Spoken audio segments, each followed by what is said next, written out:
Parents మెచ్చిన university సంకల్ Chand Patel university Gujarat.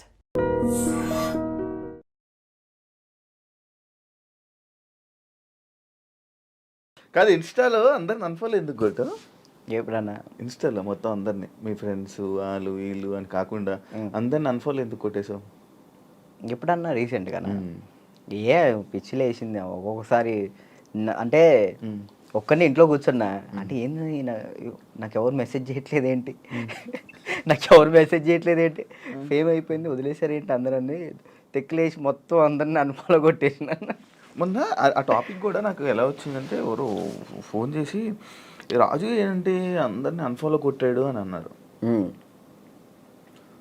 ఎందుకు unfollow కొట్టాడు అంటే ఏమైందో ఏంటో తెలీదు, మీ మధ్య ఏదో డిప్రెషన్లో ఉండి ఏమైంది అందుకే అందరిని అన్ఫాలో కొట్టేశాడని టాకు.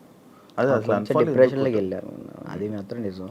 ఎందుకు ఇదే ఏం చేయాలో అర్థం కావట్లే. ఇప్పుడు ఒకటి వచ్చింది అనుకున్నా దాని మీద గట్టిగా నుంచుంటా. ఇదేంటంటే నాకు ఇటు వెళ్ళాలో అర్థం కావట్లేదు. ఇప్పుడు కొరియోగ్రాఫింగ్ చేయాలంటే కొరియోగ్రాఫర్ కార్డు ఉంటేనే కొరియోగ్రాఫింగ్ చేస్తాను. ఇటేమో సినిమాలు వస్తున్నాయి, సాంగ్లు వస్తున్నాయి.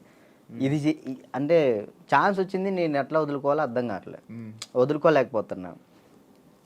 యాక్టింగ్ అంటే నార్మల్గా యాక్టింగ్ మీద అంత బేస్ కాదు కదా, మన ఓన్లీ డ్యాన్స్ బేస్ మీద కదా. డ్యాన్స్ బేస్ మీద నేను ఇప్పుడు ఏం చేయాలా అని ఒక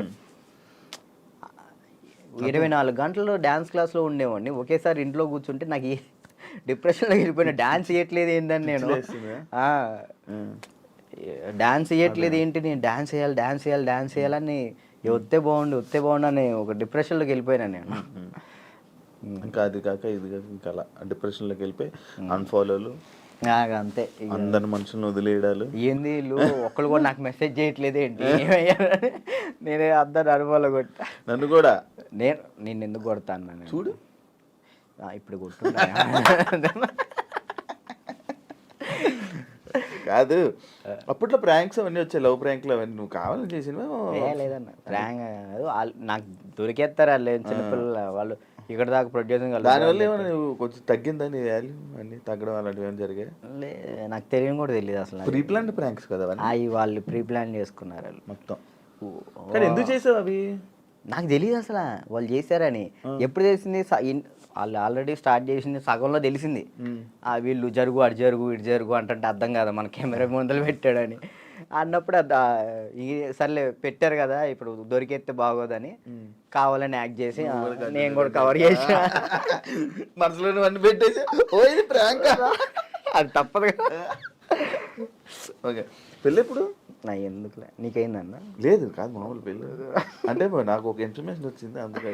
లేదు మరదల్ని ఎప్పుడు పెళ్లి చేసుకుంటా అంటే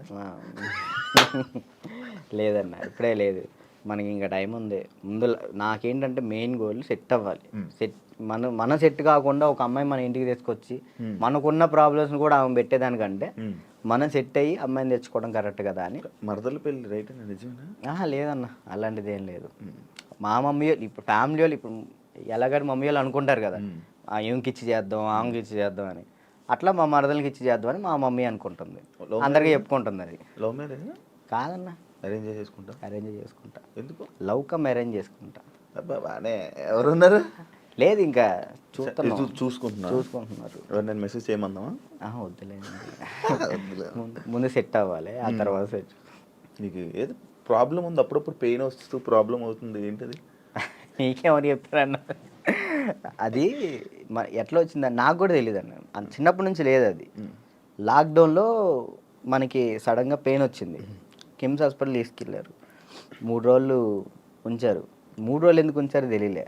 అప్పుడు చెప్పారనమాట, హార్ట్ బీట్ చాలా స్లో కొట్టుకుంటుంది, ఏమైందో తెలియట్లేదు, చిన్నప్పటి నుంచి వస్తే ప్రాబ్లం లేదు, బట్ ఇప్పుడు వస్తే చిన్నప్పటి నుంచి ఉంటుందంట స్లో బీట్, తక్కువ కొట్టుకునేది అందరికి ఉంటుందంట, కొంతమందికి ఉంటుందంట.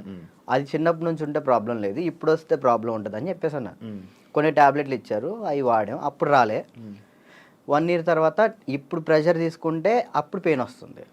రెస్ట్ తీసుకుంటావా? వెళ్ళి సైడ్కి వెళ్ళి రెస్ట్ తీసుకుంటావా? పడిపోతాను అక్కడ, ఆటోమేటిక్గా వాటర్ తాగితే సెట్ అవుతుంది. అప్పుడు కొంచెం వాటర్ తాగితే ఇది అప్పుడు సెట్ అవుతున్నా. సడన్గా పెయిన్ రావటం ఇప్పుడే మెంటల్ ప్రెషర్ తీసుకున్నప్పుడే స్ట్రెస్ ఎక్కువైపోయి బాగా స్ట్రెస్ అయిన ఎక్కినప్పుడు ఇది మనకి షాక్ కుట్టింది కదా, షాక్ కుట్టినట్టు ఇలా అనిపించింది, అలా పడిపోతావు. ఒక హాఫ్ అన్ అవర్ తర్వాత మళ్ళీ మళ్ళీ సెట్ అయిపోతావు. ఇప్పుడు తగ్గిందా, సెట్ అయిందా? ఇప్పుడైతే మ్యాక్సిమం ఒక నెలలో ఒకసారి వస్తుంది, అప్పుడైతే వారానికి ఒకసారి వచ్చేది. మరి చెప్పలేదు ఎవరికి? ఎవరు నమ్ముతారండి, ఇదే సొల్లు మాటలు చెప్తున్నావు అనుకుంటారు వాళ్ళు. అవి చెప్పుకొని ఏం చేస్తావు అని, అంతే, ఏం లేదు, ఇది మన ప్రాబ్లం కదా ఇది అని. రాజుని కొన్ని విషయాల్లో నెగిటివ్ చేశారు. ఎందుకు ఆ బ్యాడ్ నేమ్ వచ్చింది అమ్మాయిలని అదని? ఈ ఎంత బయట వాళ్ళు ఇష్టపడుతుంటే అంత పన్నోళ్ళు ఎక్కువ ఉన్నారు. ఇప్పుడు వాడికి తెలుసు తెలీదో నాకు తెలీదు, కానీ నా గురించి మాత్రం బ్యాడ్ మాట్లాడేస్తాడు. అది విన్నా వినకపోయినా కానీ వాళ్ళెవరి ముందు బ్యాడ్ మాడేస్తాడు. వీళ్ళు ఏంటి, వీళ్ళు 10 మంది చెప్తారు, వాళ్ళు పోయి ఇంకో 10 మంది చెప్తారు, అట్లా ఒక్కొక్కరు. అప్పట్లో D10 టైంలో ఎన్టీఆర్ గారు అవార్డు తీసుకున్నావు కదా, మళ్ళీ ఎప్పుడైనా కలిసావా?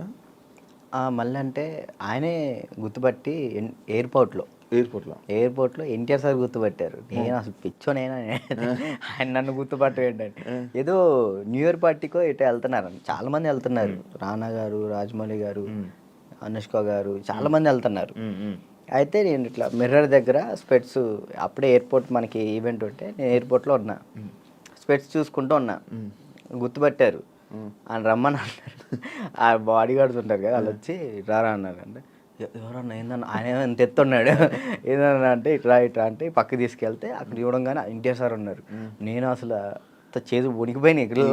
అంటే అక్కడ అంటే డ్యాన్స్ చేసే మూడ్లో ఉన్నాను కదన్నా, అక్కడ ఎన్టీఆర్ సార్ ఉన్నారు, వాళ్ళు ఉన్నారు, వీళ్ళు అసలు ఆ మైండ్లో లేదు. ఇది కొట్టాలి, సంవత్సరం పాటు నేను కష్టపడిన, నా కింద మా మాస్టరు, నా స్టూడెంట్స్, మా ఊళ్ళో ఎంతమంది కష్టపడ్డారు, ఒక్కడి మీద ఆధారపడి ఉంది. అది 1 year కదా అప్పుడు షూట్? 1 year. అది అప్పుడు 1 year షూట్ కదా ఒకటి. ఇప్పుడు 6 months. 6 monthsలో అయిపోతుంది. అసలు నరకం అన్న, ప్రతి షెడ్యూల్కి 1 year పాటు హాస్పిటల్లో ఉన్నాను నేను. దానికైతే అయితే అంత కష్టం ఉంది కదా. ఆ టైంలో మా ఎన్టీఆర్ సార్ని నేను ఊహించుకోలేదు. మా పక్కన ఎన్టీఆర్ సార్ ఉన్నారు, నా చేయబెట్టుకున్నారన్న థాట్లో లేను. ఈ ఎయిర్పోర్ట్లో సడన్గా నన్ను ఎన్టీఆర్ సార్ గడవగానే నాకు మొత్తం వణికిపోయినాయి. బాగున్నా, మంచి పొజిషన్కి వెళ్ళు, ఆల్ ది బెస్ట్ అని చెప్పేసి, థ్యాంక్స్ అన్న, థ్యాంక్ యూ అన్న. ఆయనే పిలిచారు. హీరోలు ఇంకా ఎవరైనా గుర్తుపట్టి ఏమైనా కాంప్లిమెంట్స్ ఇచ్చిన రోజులు ఉన్నాయి? సుధీర్ బాబు గారు, హీరో సుధీర్ బాబు గారు రమ్మన్న, పర్సనల్గా అక్కడ మా ప్రాక్టీస్ చేయించాను. ఇంకా అంతే. సుధీర్ బాబు గారు. కానీ నీకు ఇంకా వెళ్ళాలి హీరోలకి పర్సనల్ ట్రైనింగ్ అలాంటి ప్లాన్స్ లేవా మరి? అంటే కొరియోగ్రఫీ ఉండిపోవడం కాకుండా మనకి పిలిస్తే వెళ్తాం, మనం పోయి వాళ్ళతో మాట్లాడలేదు. ఏం కాంటాక్ట్స్ లేవా? అసలు నేను ఎవరితో ఎవరితో ఏం మాట్లాడాలో తెలియదు అన్న. అంటే ఇప్పుడు మనం ఏమన్నా భయం, ఒకటి భయం ఉంది. ఇంట్రోవర్ట్ నువ్వు? ఏమో తెలీదు, ఇంట్రోవర్ట్ అని నాకు తెలీదు. మరి నాకైతే ఒక భయం ఉంది, ఏమనుకుంటారు ఏంటో, మనం మాట్లాడితే తప్పుగా ఏమైనా అనుకుంటారా, వాళ్ళ పొజిషన్లో ఉన్నారు, మనం కొంచెం వెళ్ళినా అప్పుడు మాట్లాడవచ్చు. ఇప్పుడు మీరు ఉన్నారన్న, అన్న ఇది కావాలన్నా అని మిమ్మల్ని అడగగలుగుతా ఏదైనా, కానీ పక్కన వాళ్ళు ఎవరు తెలియకోకుండా నేను అలా మాట్లాడలేను. అంటే ఒక్కరోజు పరిచయం ఉన్నా మాట్లాడగలుగుతా, కానీ ఆ ఒక్కరోజు పరిచయం అవ్వదు.